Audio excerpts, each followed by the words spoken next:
am going to invite up Barry Lowry, our government CIO, to actually share with us a little bit more about what's happening in the public sector. Barry, would you like to come to the stage?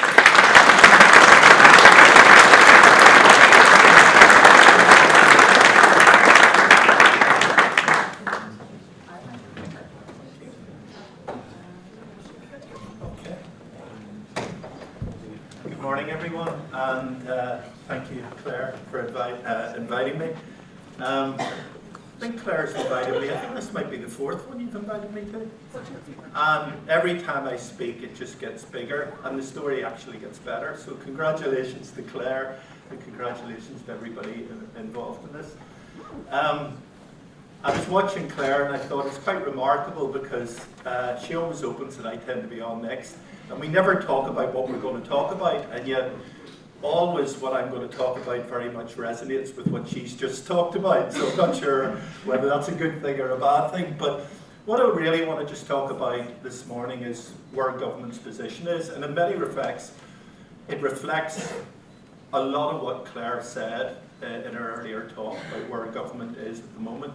And I guess if I was summarising it, and I love the idea that open source isn't a beer, it's a puppy.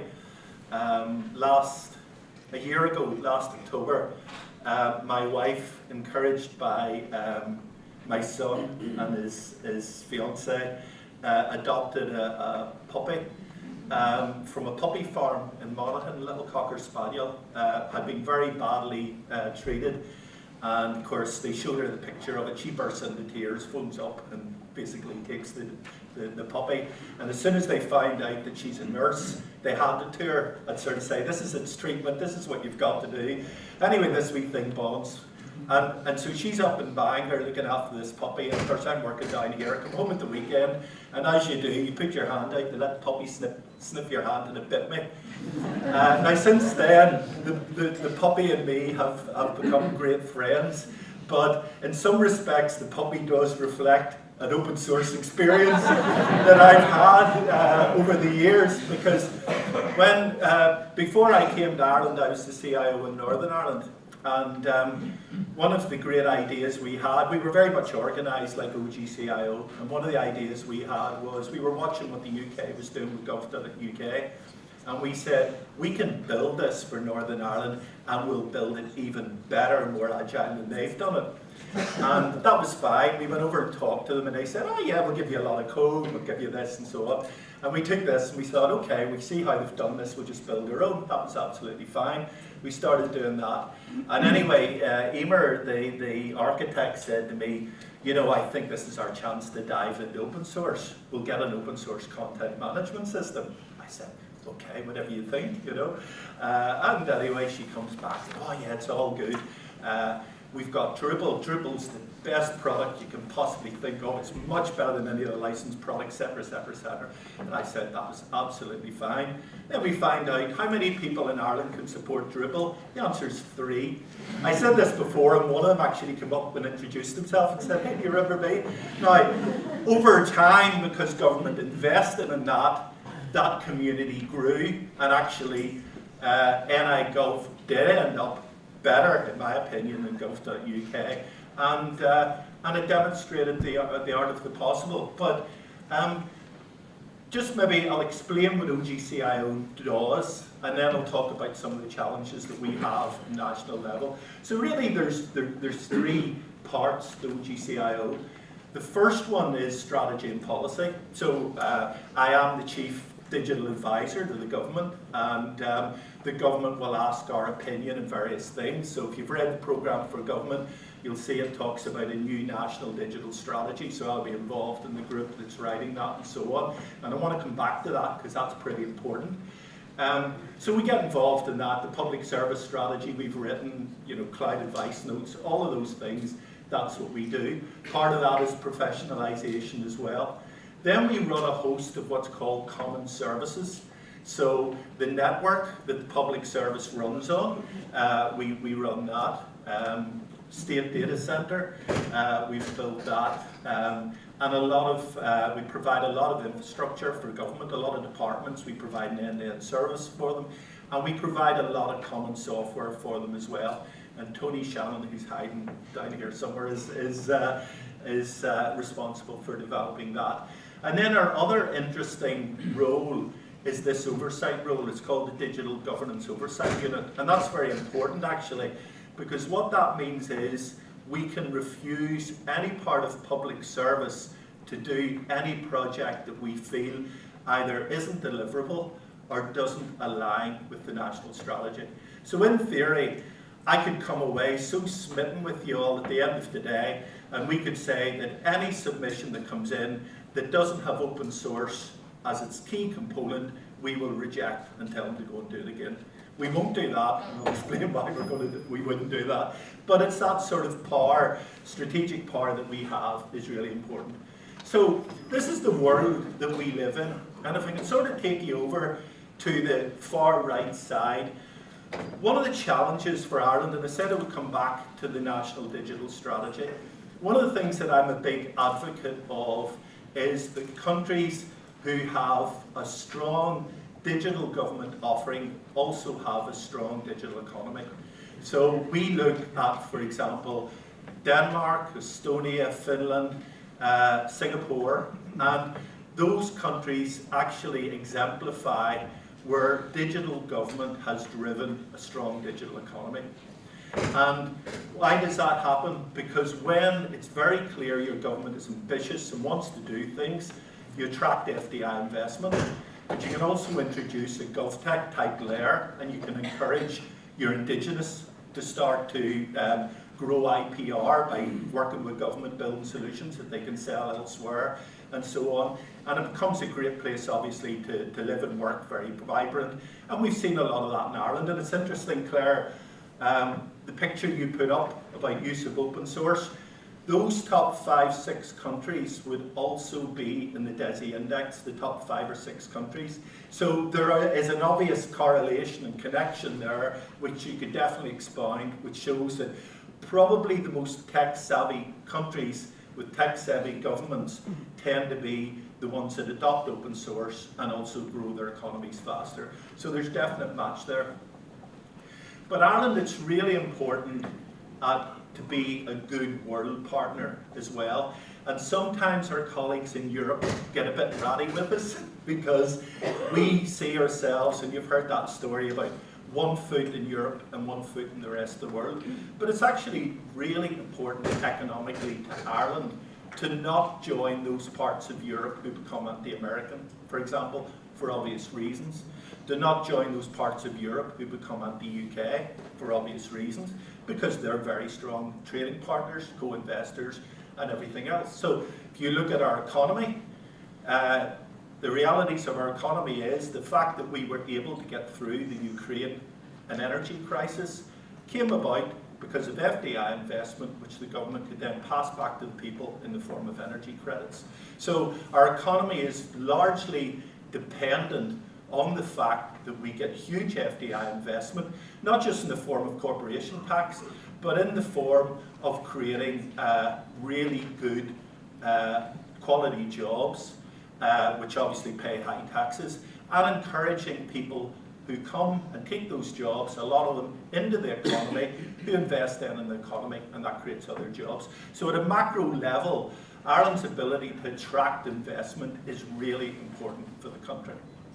So, trying to be a good world body, we're also very much involved in things like the OECD and the UN and so on.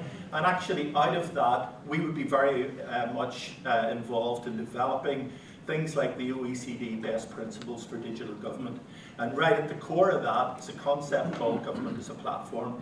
In other words, build once, use many times, get the most of your investment. And actually, that is a model which we're really getting buy-in to right across from local government into the sectors and so on. You know, Gar, I'm sure, will be asked at some time today to talk about what he's doing with the app, the health app. But the health app actually uses much of the same software as the government wallet, which is being developed as well. So, I mean, that idea of reuse and then using the government IPR to bleed into other parts of the economy is actually really important. So for example, what we've done with the digital wallet and credentials the banking sector is very interested in using it, because why would they build and support their own when they can effectively use our model and create a much easier, cheaper journey for them, but also a better journey for the customers. So that's broadly what we're trying to do in that space. In the left-hand side is what we call our 7 priority platinum projects. And just to explain them, right at the bottom is the state data centre, keys being handed over in 3 months. We're very excited about it. It's at Back Weston. It's not really just about the data centre, a building. It was about the cultural shift that achieved in government. Government sharing infrastructure in 2016 was unthinkable. It's commonplace now. Government sharing ideas and software and so on is becoming much more commonplace. So this is almost like the North Star of a different way of doing things, and not wasting tin by sharing. And of course, that's mapped across to a model which we've developed in Tony's team, which has basically given us this natural flow from government cloud into public cloud and control over the entire environment and how we use those. So next up is 2 things. One is how we grow our network, and one of the things that we got EU money for is to build out communications in Ireland. And we did that by actually negotiating with the private sector companies, Vodafones, the Airs and so on of this world, encouraging them to build more fibre and building a national low latency platform on top of that fibre. And they're going to be allowed to use some of that to grow commercial products on top of it. Why did we do it? We did it because we believe that for blue light services and government services, it's not about fixed broadband, it's about connectivity wherever you are. And if you're the Coast Guard, that could be way out at sea. And if you're the guards or the army, that could be helping somebody up a mountain. So we've driven that, and we've driven it with EU support, and we will continue to drive it going forward. NIS2 is critical for us going forward for obvious reasons, and not dwell on that. And then we've got this concept about where is AI going to come in. And we've got this idea of a world-class AI office, this capability, which back office, where we're using AI with I talked about the shared software that we have. How do we use the knowledge that we've created with AI to create a better service to people? How do we coexist what we do in the back office with something like Office 365 and Copilot in the front office and so on? So driving that and driving knowledge management is key to that. And then at the top, we've got all the software built. We're waiting for the legal approval to launch our wallet.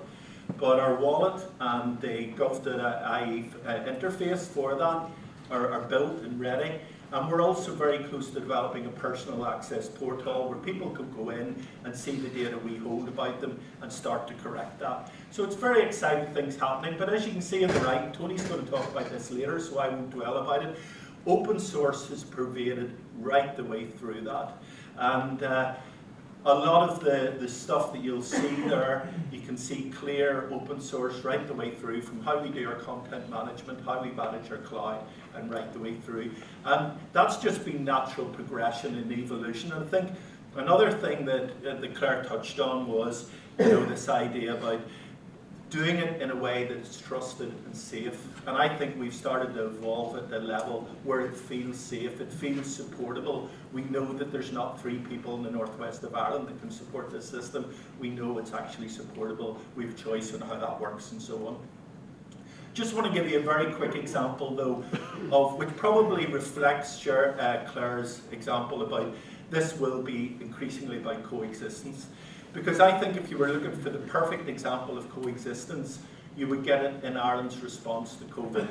So I remember in March 2020, Gar and I stuck in a room in Dr. Stephen's with 3 or 4 other people saying, how do we develop a technical strategy to help with COVID? And someone came up with the idea, probably Gar, that sure, we'll do an app. I believe Singapore might be doing an app. We'll do our own app. Now, it was really interesting because that app was developed totally in open source. Not only was it developed in open source with Nearform, and C Colin was somewhere at the back, I can call them out as well. That app was used by Scotland, Wales and Northern Ireland, and then it was used in other parts of the world. And there's a newspaper story, where's the English one? Because actually everyone else had one in the British Isles and Ireland. And why did they have one? Because they used ours. That was a perfect example of open source. Then Tony and I were talking to the CMO, and that was the first time, before Europe even mentioned it, we started asking them, surely there's a likelihood that some form of certificate will be required to show that people have been vaccinated. And the CMO agreed 100%, and we started working that out. And sure enough, we were told, we need this in 6 weeks. We were able to build it in 6 weeks. It took a lot of morning and evening stand-up sessions and everything else, but we got there.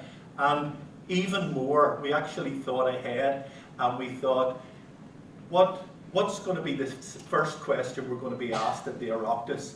What are you doing for Irish passport holders who weren't vaccinated in Ireland? I was wrong about that. It was the second question I was asked in the Oireachtas. But we said, we've got a solution, and we made that solution available. We actually changed that solution to allow people to get certificates for negative tests if they needed to travel, once the EU allowed that. And we had a whole system of interface with our pharmaceuticals, our chemists, and our testing and so on. But a key part of that is vaccination would never have happened had we not sat down with IBM and Salesforce and developed a COVAX system in 6 weeks, was it? More or less. And that was a perfect example of an ecosystem where, yeah, Salesforce will stand up and they'll tell you how much open source they use, and that's absolutely right. But it was licensed proprietary software, and we needed something trusted, and we needed something that was working all around the world that could be repurposed, and we went for that. And that's going to be, going forward, our natural strategy, because government's first choice will always be what's the lowest risk, for obvious reasons, and especially when you're playing in this area. So, you know, it's really exciting. We talk about the Holy Trinity in health, the app, we talk about the shared care record, we talk about the electronic health record. The likelihood is that 2 out of 3 of those will be largely proprietary in nature. And one of the things that would frustrate me about, you know, what we do in Europe is we have lots of interesting conversations. We now have the idea of, you know, sharing software and all of this sorts of stuff and stuff you put up. But 5 years ago, we had the opportunity to get our heads together and build a totally open sourced electronic health record and say, okay, Ireland, you do this, and Denmark, you do that. We'll have one that has interoperability across Europe. Did it happen? You know, we decided to be a little bit cheeky, and I wrote a letter to all the CIOs in Europe saying, we believe Ireland's best place to do a contact tracing app, and we'll either do one in partnership with anyone else, or we'll write it for all of you. You know how many responses we had? None. But we got responses from Northern Ireland, England, Wales and Scotland, and 3 of them took the app, and then other countries like New Zealand and America. So we're on an upward curve. It's very, very exciting, a lot more to do, but I would like to see the day when we some really heavy lifting software that is really being developed by a community, and government are actually embracing that as the lowest risk, and that's a wee bit off, but still very excited about the future. Thanks, Claire, for your time.